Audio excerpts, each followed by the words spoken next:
আসসালামু আলাইকুম। আজকে আমরা চলে এসেছি সিরাজগঞ্জের অন্যতম সুন্দর পর্যটন কেন্দ্র যমুনা ইকো পার্কে। প্রকৃতির সবুজে ঘেরা এই পার্কের এক পাশে রয়েছে বিশাল যমুনা নদী আর অন্য পাশে ঐতিহাসিক বঙ্গবন্ধু যমুনা সেতু। চলুন দেখে নেওয়া যাক এই পার্কে কি কি আছে।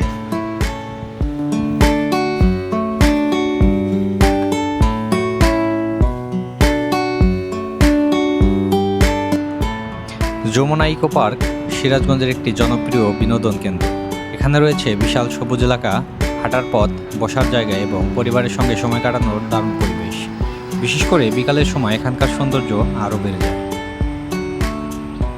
এই পার্কের বিশেষ আকর্ষণের মধ্যে রয়েছে বঙ্গবন্ধু যমুনা সেতুর দৃশ্য, যমুনা নদীর মনোমুগ্ধকর পরিবেশ, বিশাল সবুজ মাঠ, ফটোগ্রাফি ও সিনেমাটিক ভিডিও করার দারুণ লোকেশন, পরিবার বন্ধুদের নিয়ে পিকনিকের উপযুক্ত পরিবেশ এবং এখানকার বিভিন্ন ধরনের উদ্ভিদ এবং প্রাণীর দেখা পাবেন এই পার্কের আশেপাশে।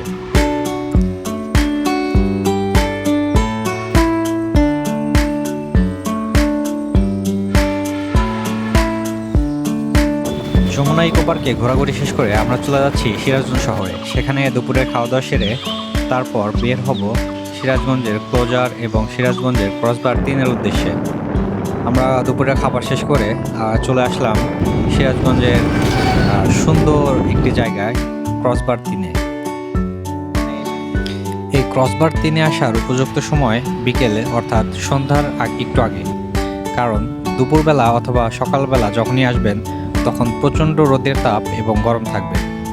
তো আমরা মোটামুটি এখানকার আশেপাশে ঘুরে দেখলাম, আশেপাশের চর, আশেপাশের প্রকৃতি, নদী এবং সাথেই দেখা যাচ্ছিল যমুনা সেতুর অপরূপ।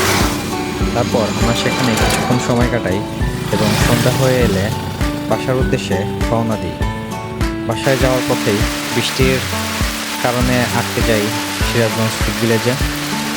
তারপর বৃষ্টি ছাড়তেই আমরা বাসায় চলে আসি।